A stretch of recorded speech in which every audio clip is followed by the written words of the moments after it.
Hello, ALICT class of 2024. My name is Brian Malepa from class of 2017, and I'm glad to be here.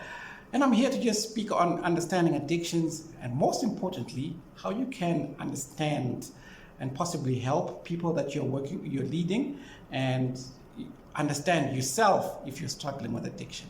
Okay, and I'm coming from two different angles. So the first angle, I'm coming in as a professional, where I'm an addiction counselor. I'm a certified addiction counselor, certified addiction professional, certified addiction specialist, certified professional recovery coach. And it looks like a big deal when I say those things, right? But no, it's not a big deal.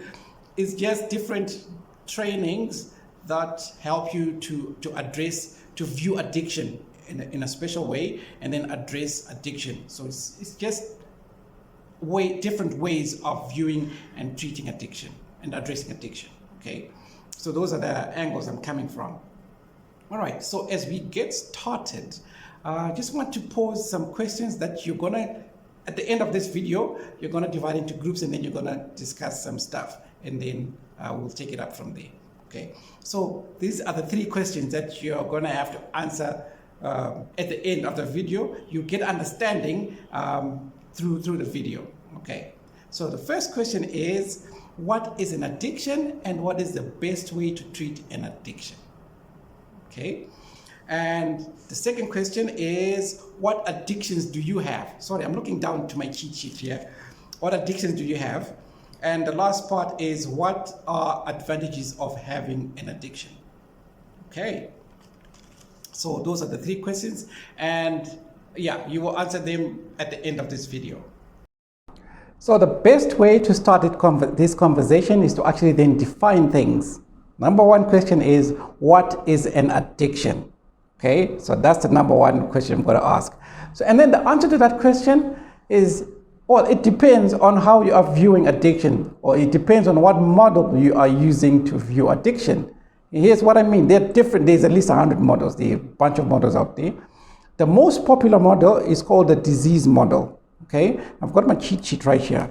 And so it comes out of a place called Minnesota in the US, which also then brings in the Minnesota model of treatment. It's from the same place. It's a place in the US. So the disease model views an addiction as a chronic mental condition. So it says addiction alters brain function and brain structure, and therefore treatment has to be ongoing. So that's how you see people just, they stopped drinking 20 years ago, and then they still say, I'm in recovery from alcohol addiction. Okay, so it means they're using the disease model. Okay, we also have the biopsychosocial model, which says addiction is influenced by the biological, psychological, and social factors. Okay, so it says, addiction is influenced by genetics as well. So treatment has to address all of those: the environment, genetics. Was your father an alcoholic? Okay, your father's alcoholic, so it's in the family, type of thing. We also have the self-medication model, which says people use those substances in an attempt to alleviate distress. Okay, and then we also have the spiritual model, which says, well, addiction means a person is having a spiritual crisis, and now they're trying to find meaning in, because of the spiritual crisis. Okay, so therefore, to address addiction, you have to do it. You've got to do spiritual practices. Okay, so there's a bunch of them there. Which one is the best model to address addiction? Well, each one has limitations. Each one is limited. For example, the most popular one is the disease model. The disease model actually, when we use the Minnesota model of treatment, because that's what it uses, it's 20 to 30% effective. Okay, so the success rates are around 20 to 30%, and therefore, if you're doing like 33% per year, you are in the top 1%. You're doing great. Okay, that's the Minnesota model. We also have the spiritual model. For example, the spiritual model gets a bit complicated because it's divided into two, or into many parts. We've got the one side where if someone has an addiction, you take him to the pastor comes out and they pray for the guy. We pray against this alcoholism, alcohol, whatever addiction. and we cast out the demons. Get out in the name of Jesus, you demon of addiction. Okay, so that does work. It works 5% of the time. Okay, I'm not saying, please don't get me wrong, I'm not saying they are not demons. They are there. Okay, but that model works 5% of the time. And then still on the spiritual model, we also have the discipleship model, which then a person goes through some discipleship for like 3 to 6 months of discipleship. That actually is way more effective than, get out in the name of Jesus. Yeah, please don't get me wrong, there are addictions. Okay, if you've got addictions, please go get some help. Okay, so again, on the disease model, which is the most popular one. So the disease model, we can find it in the DSM-5, which is the Diagnostic Statistical Manual, Volume 5 of the book is for diagnosing mental health condition. So that book defines an addiction as, a compulsive behavior that is characterized by, it's a behavior characterized by compulsion, this need to go and use. It's also characterized by loss of control, where the individual might decide, let me just go and drink 1 beer. But then when they go and drink 1 beer, they end up drinking 6. So there's that loss of control. Okay, cravings, this urge of wanting to use. This can be with the behavior like drinking, like taking alcohol or drugs. So the cravings are obvious. All right. And then on the other side, we've got other addictions like, sex addiction, where a person is into prostitution and stuff like that. They also have these compulsions to want to go back to, to see sex workers. And then we also have tolerance, where, at first a person maybe is getting drunk or high, maybe drunk on 1 tablet. And then at the end of maybe after 5 years, now they don't get high on 1 tablet. Now they need 10 tablets. So the body, there's tolerance where the body just needs more and more and more to get the same high. And then we also have withdrawal, where if a person goes for a long time, a prolonged period of time without using stuff, the body goes into withdrawal. Withdrawal just means that the drugs are now leaving the body, so the person feels the withdrawal symptoms. Okay. Now, with all of this, my favorite or the easiest way of defining an addiction is any compulsive behavior that is causing problems in your life. That's the simplest way that I can understand addictions. So this came from a guy named Dr. Dov Smith. He's a psychiatrist from the US.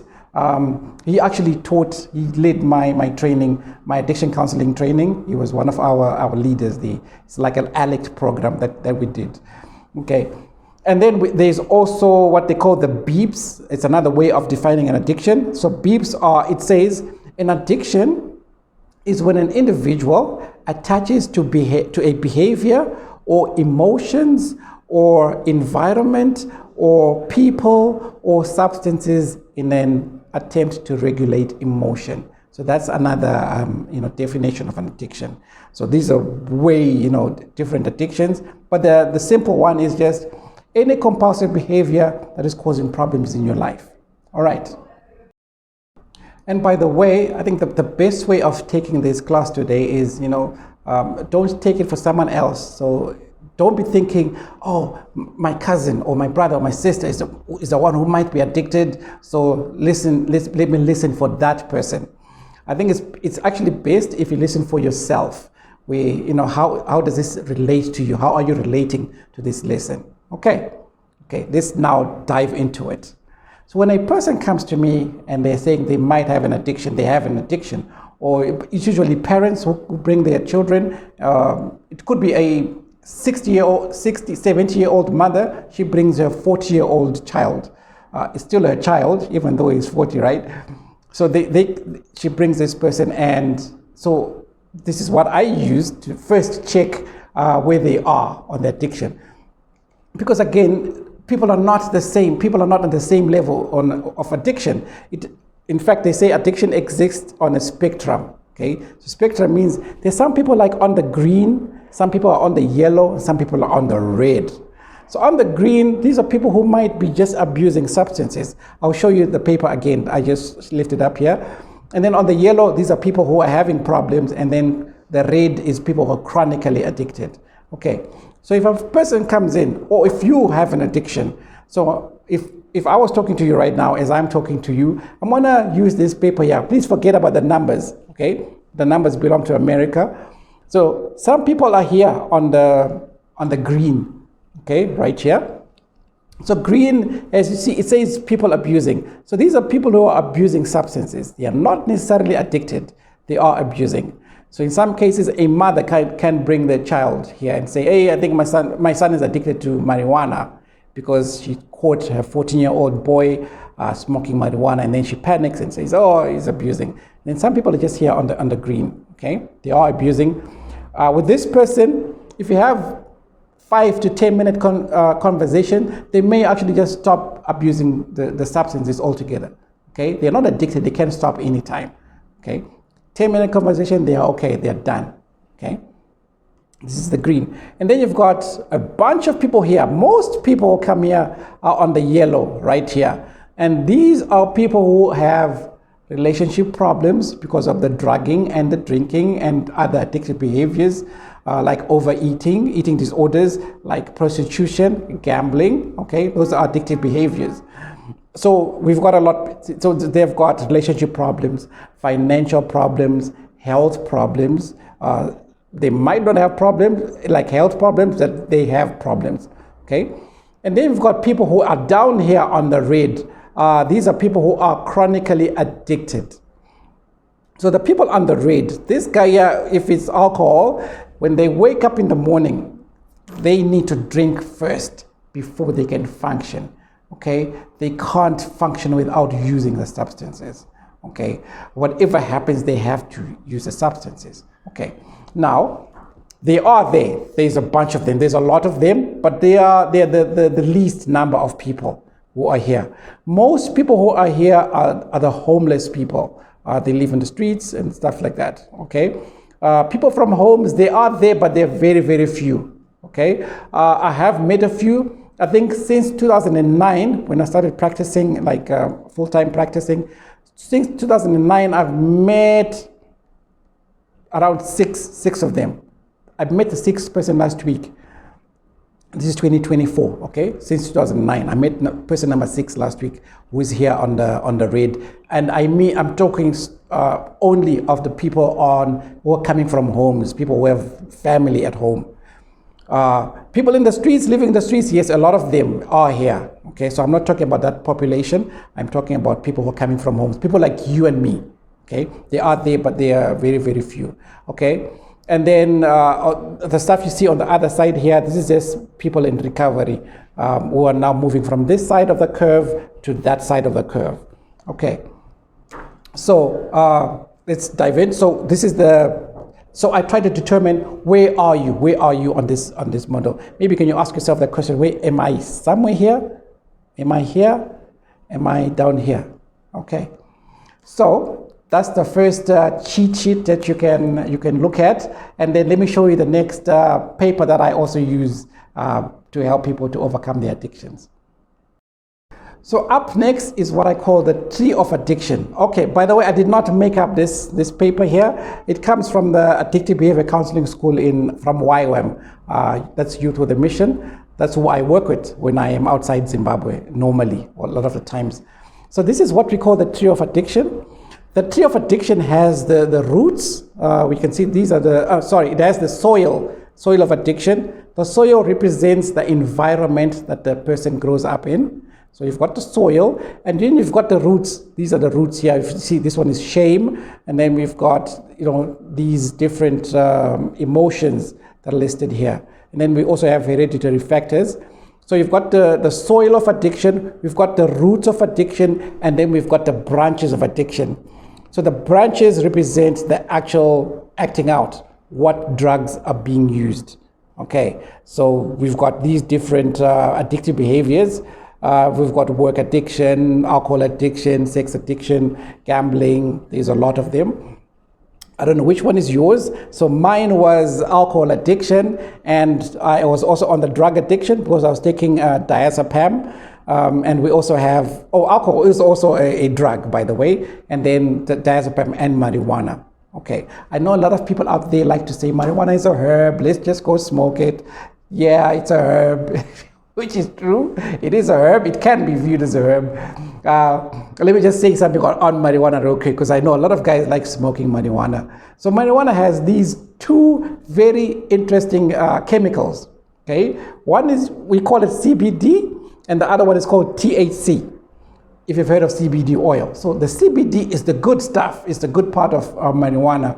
It actually is prescribed to people like with bipolar, some people with chronic pain are also given that, some people with, it helps to cool down, soothe pain and, bipolar, anxiety issues, depression issues, okay? So that's CBD. But then we also have THC. So THC is the one that gets you high. So when someone is smoking and then, ooh, I'm feeling high today, that's the THC. That's the chemical that gets you high, okay?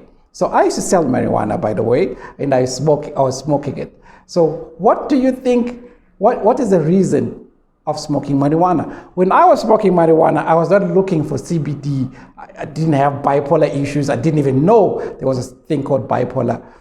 I wanted to get high, okay? So most people are smoking to get high. They're smoking because they're looking for the THC. Okay, so just to clear things out there, okay? Let's move on. So now, let me reintroduce myself. So I said my name is Brian Malepa. I was born here in Zimbabwe. This is where I am right now. And so when I was born, actually, my mom got pregnant when she was 17.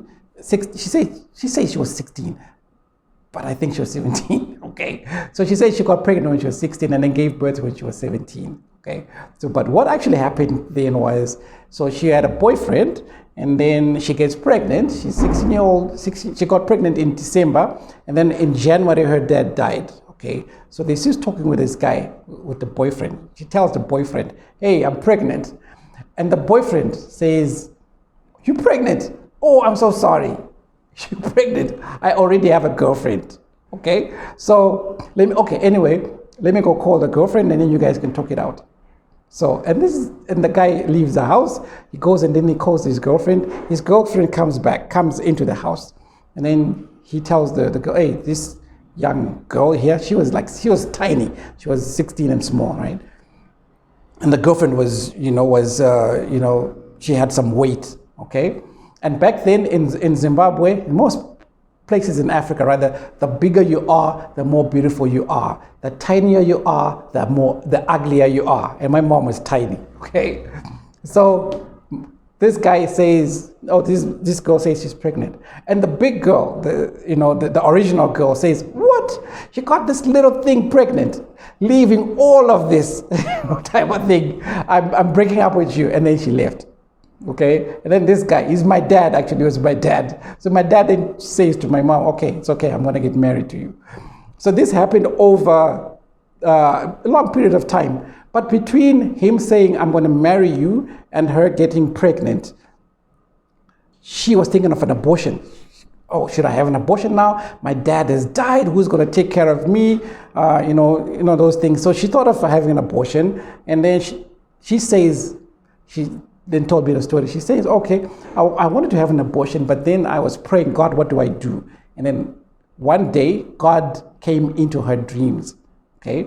And then, so God visited her and says, hey, don't worry, my child, don't have an abortion. You're gonna have a baby boy, and his name is gonna be Brian. So I'm the Brian she was pregnant with me, okay?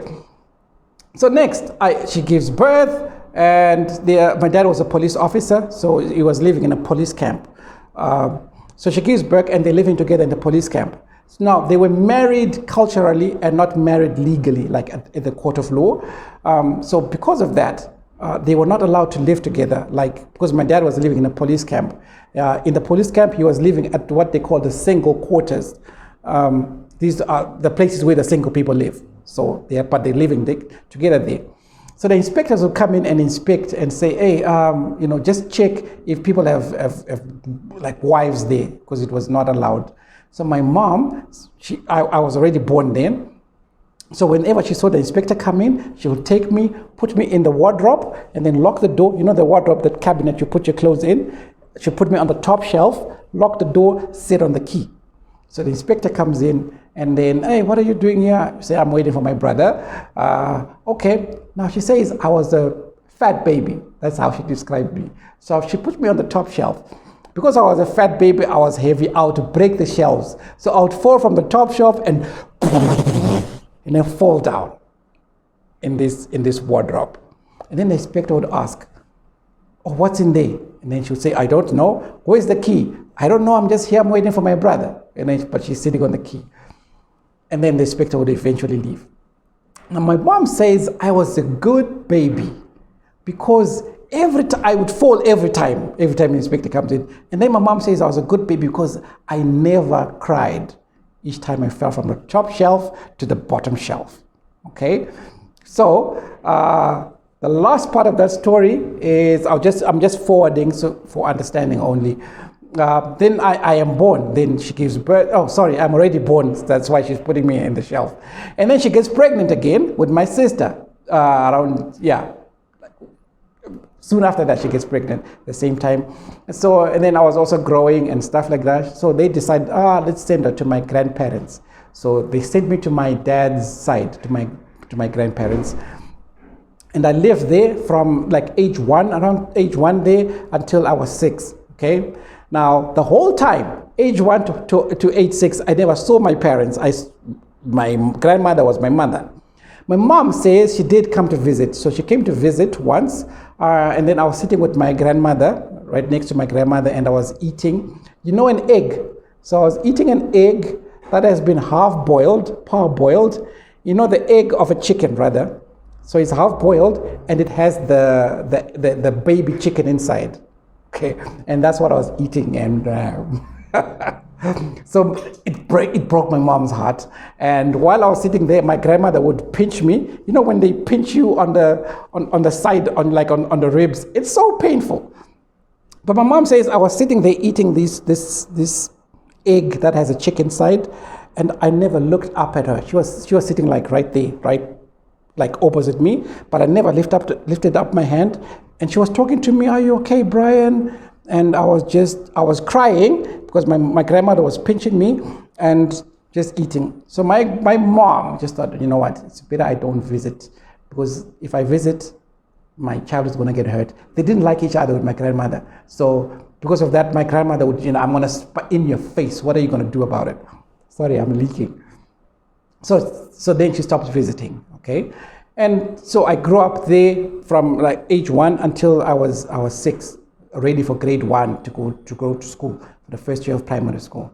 Okay, and yeah, that's the end of it. But when I was an adult, after my dad had died, I think it was 2011, I went back to my grandmother's place, and I asked her, Grandma, what kind of baby was I when I was living with you here?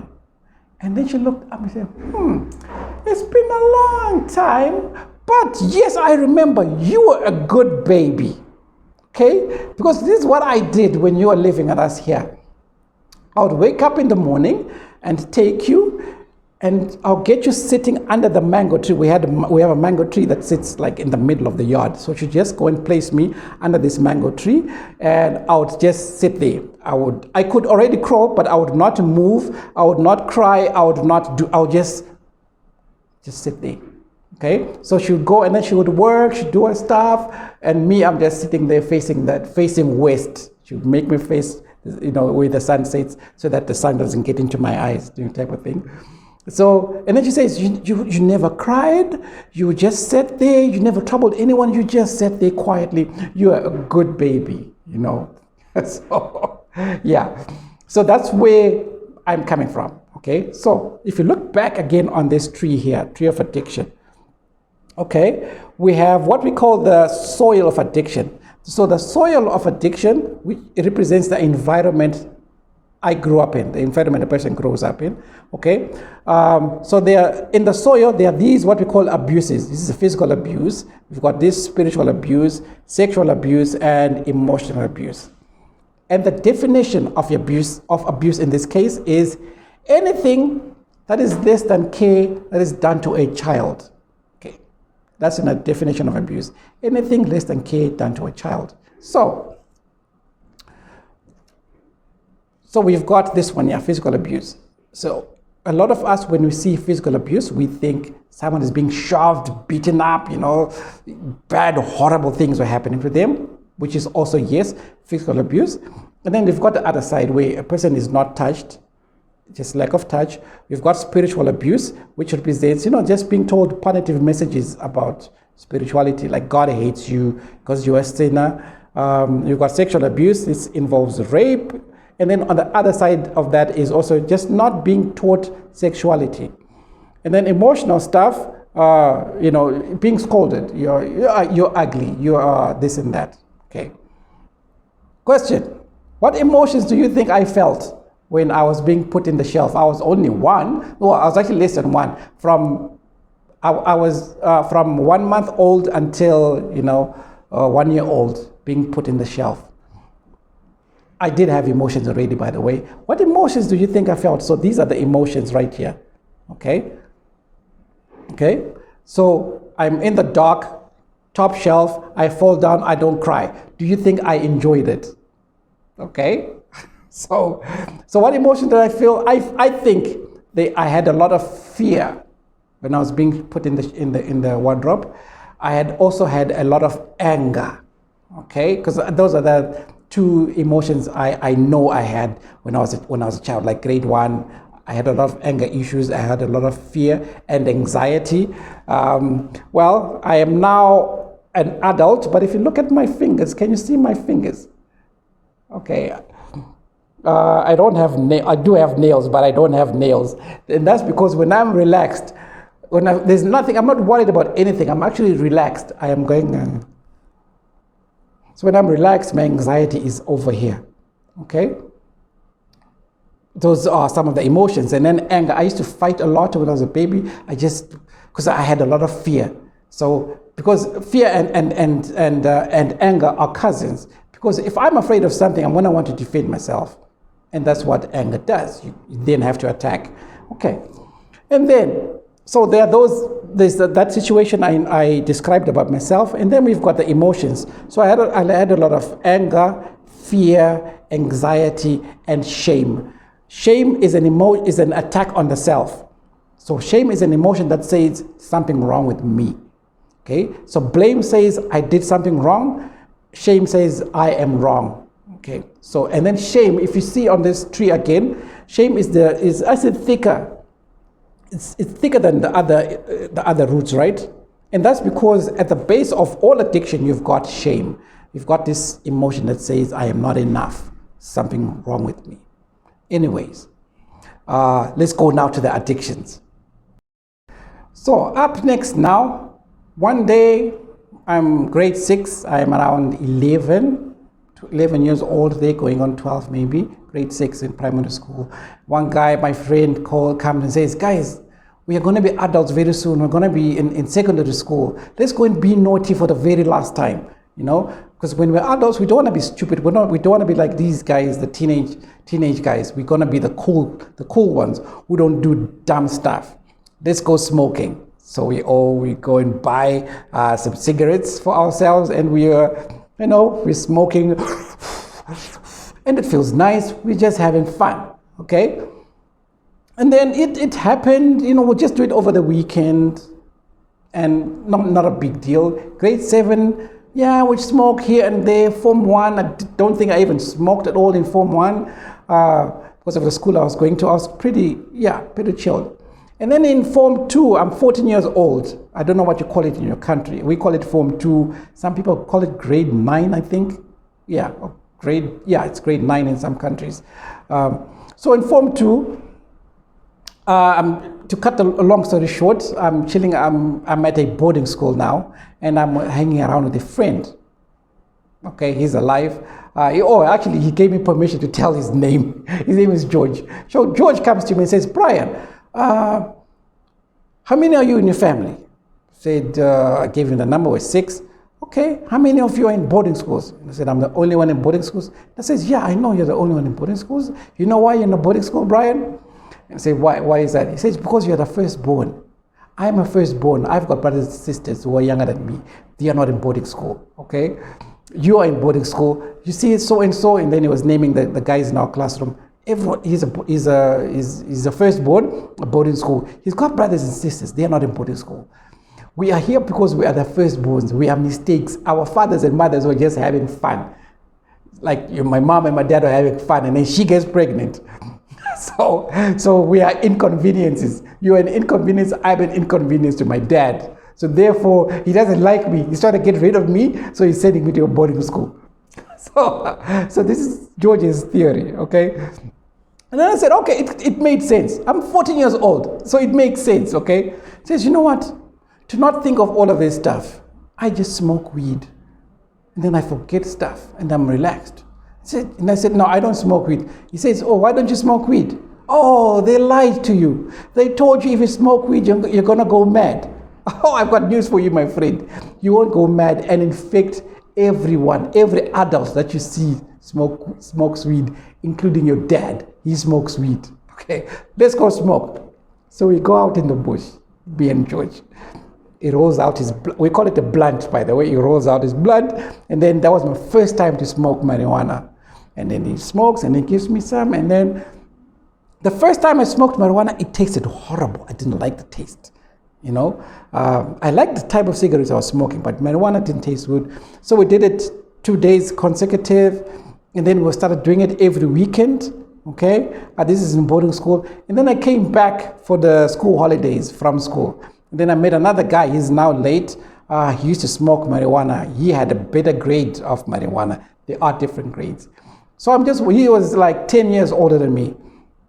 So he comes, hey, Mr. Brian, how are you doing? And then he's rolling his marijuana, and then he smokes, and then have you smoked marijuana? You need to smoke marijuana. He was like 24 and I was 14. So he gave me some, and then I smoked it, and this one felt so good. Now I started smoking regularly, you know, like almost every day during the school holidays. When I go back to school, I smoke with George. It was now more than just weekends, all right? And also with alcohol, I also started drinking. I had started drinking like just here and there, but at age 14, I now started drinking more, you know, regularly. Okay. And yeah, so life went on, and then I went up to Form 4, finished school. I don't know what grade that is. And yeah, now I have more time to my hands because I didn't proceed with education. I had more time to my hands, which meant I was now drinking more, smoking more, okay? Yeah, so I'm smoking more, drinking more, and then this is from age 14. And then around age 18, around age 19 rather. Yeah, age 19 was the first time something happened back home, and I decided, you know what, this behavior, I don't like what's happening to me. I don't like what I'm doing to other people, because my dad was always on my case. He's always shouting at me. My mom, I would hear my mom praying every day. I wouldn't hear what she's praying, the words she's saying, but I would hear, no, God, no, Jesus, Brian, Jesus, Brian, in the name of Jesus, Brian. And why is this woman praying? I'm only smoking weed. I'm not killing people. I'm not robbing anyone. So you know what? I need to stop drinking, stop smoking, stop this rubbish. So I decided, okay, I'm done. The next morning, I'm craving. I need to drink. I need to smoke. I just got out, and I went and I drank. And then I told myself, I am done. Today's the last one. The more I tried, the more cravings I had. So then I discovered, okay, I now have a big problem. The more I'm trying to stop drinking and smoking, the more I'm actually going to stop, the more I'm actually drinking and smoking. So I then discovered, I actually might have an addiction. Okay, how do I help myself? I didn't know of any rehabs. I didn't even know where to go to get help. Okay, this is in the 90s, before some of you guys here were born, right? Yeah, so I tried, and my mom, she would call in, people from a church. She was going to church, so she'd call people from church and say, please come talk to my son, come pray for him. And people would come to my house, and they would lay hands, and they would pray for me. God, please make Brian stop drinking this beer. And I would get up from there after they're done. So thank you so much for praying for me. I'll go to the bar, and I'll already start drinking, okay? I was also now selling, I started selling marijuana at age 18. And because I had a lot of the marijuana, I always had like more than a kg of marijuana, I smoked more, okay? So the withdrawal symptoms show up, I need to drink again and stuff like that. So, yeah. Question. You heard my story about being put in the wardrobe and stuff like that. And then, yeah, how I started drinking, it was also because of access.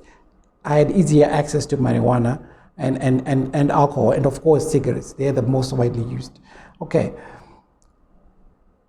Marijuana, why was alcohol good for me? Like, why was it so fast for me to get addicted to alcohol? And the answer to that is because alcohol is a depressant. Okay, so alcohol is a depressant. It slows down communication between your brain and your body. So it slows down.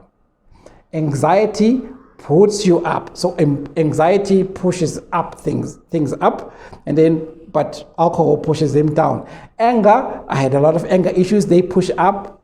Anger is like, it's a stimulant. So it pushes you up. Yeah, you wake up, you're more alert when you're angry or you're anxious, and you know, yeah, or you're just mad, right? But alcohol takes good care of that. Therefore, if you take alcohol, when I was taking alcohol, I was actually regulating my emotions. Okay, so alcohol is a depressant, so I'm regulating the anger. It actually goes down. Now I feel normal. Okay, the prayer, it does work. If you pray for me to get a miracle, you have to pray for a miracle because you're dealing with brain chemicals. You pray for me, God. Don't get angry. I don't know. It actually needs treatment, I think. I think treatment actually works much, much better than that. Yeah, and also looking at that definition of addiction, okay? If we say an addiction is any compulsive behavior that is bringing problems in your life. Yes, this compulsive drinking was giving problems giving me problems. And then if you look at the beeps, that, you know, an addiction is an attachment to a behavior, emotion, or events, or people, or substances in an attempt to regulate emotion. And that is either to decrease pain or to increase joy. Okay? That's what you're trying to do here when you're trying to regulate emotion. You're trying to decrease pain or increase joy. And joy is not happiness. It's different from happiness, by the way. So joy means someone is glad to be with me. That's what you'll be looking for. Someone is glad to be with me. Remember being put in the shelf? What do you think I was thinking was there?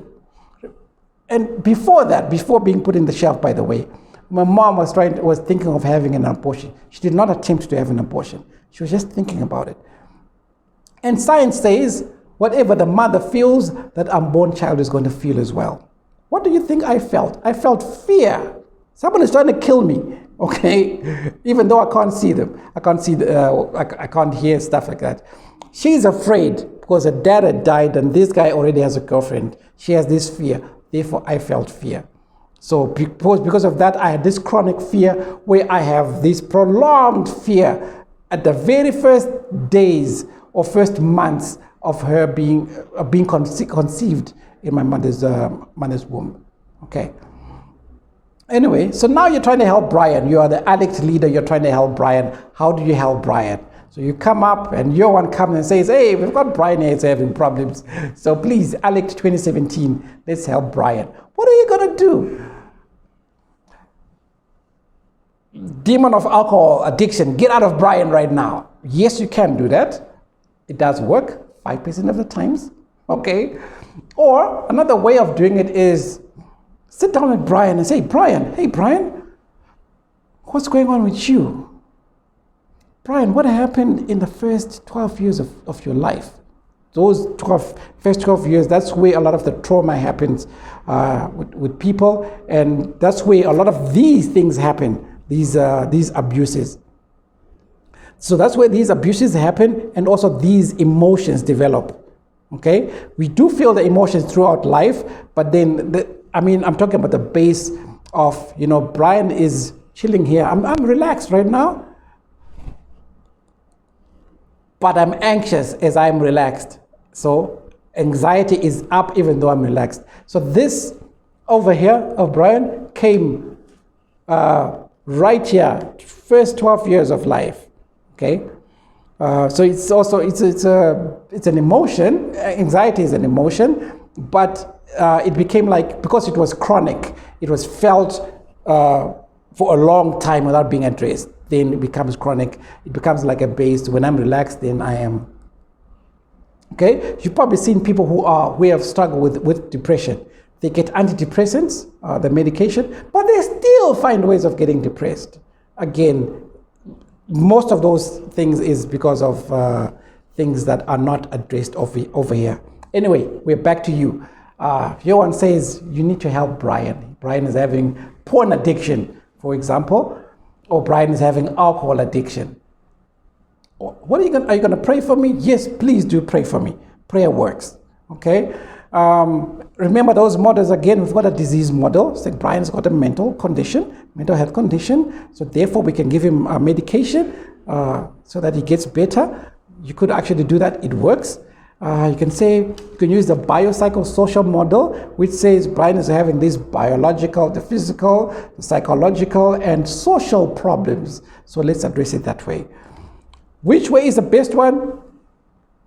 Well, that's how I then decided to go and take a training in recovery coaching, because I'm not advocating for recovery coaching, by the way. There are a lot of people who are doing coaching and they are effective.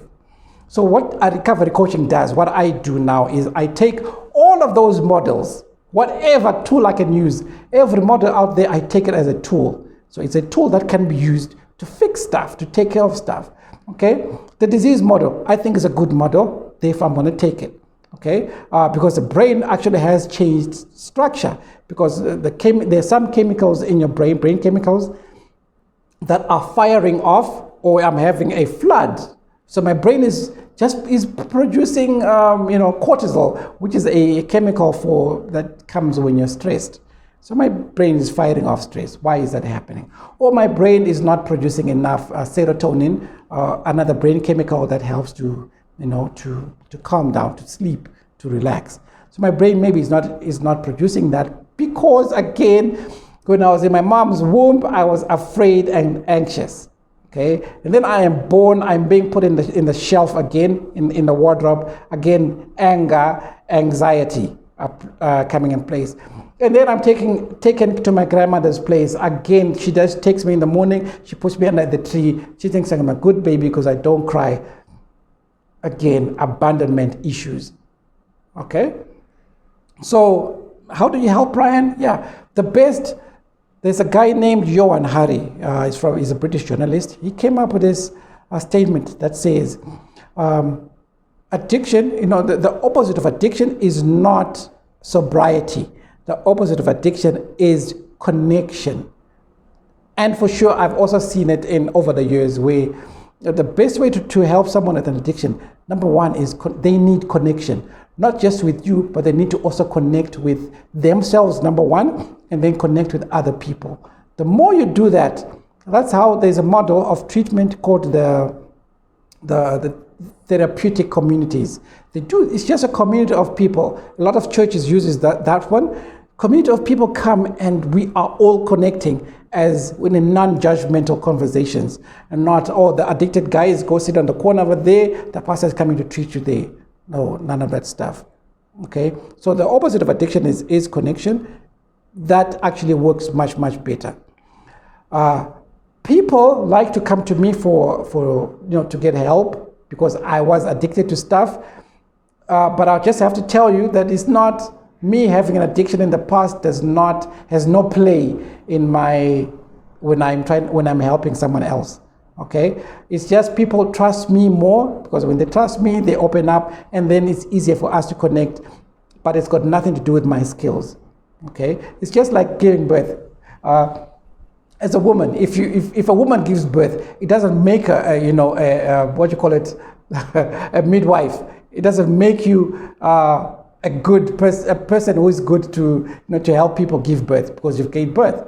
Same thing. Because I was addicted doesn't mean I'm going to be good with treating people who have addictions. Okay, I could be the worst person with addictions. But the training I had also, then the trainings I've had also helped in understanding how to work with people, how to address people. And so the very worst type of treatment is where I come and I tell you that I want to fix your problems. You've got problems with addiction, I'm going to fix it for you. It simply doesn't work. Well, it does work for some people, but you know, the effectiveness is somewhere less than 5%. Okay, so I think I am gonna be done with that statement now. Yeah, which one is the best model? It's the one you use. I combine a lot of stuff, but as time goes on, you will see people who say, you know, they use the Minnesota model. It's the most popular one, and therefore they think all the other models are bad.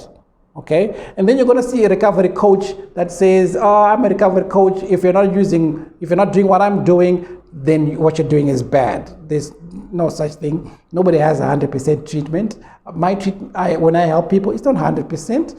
Some people are going to relapse, and then therefore I follow up and get them back again. So please do answer those questions in your group, and then we'll meet after you're done, and then we'll have like a live Q&A. Again, my name is Brian Molipa. It was good hanging around with you on this video. Have a good day.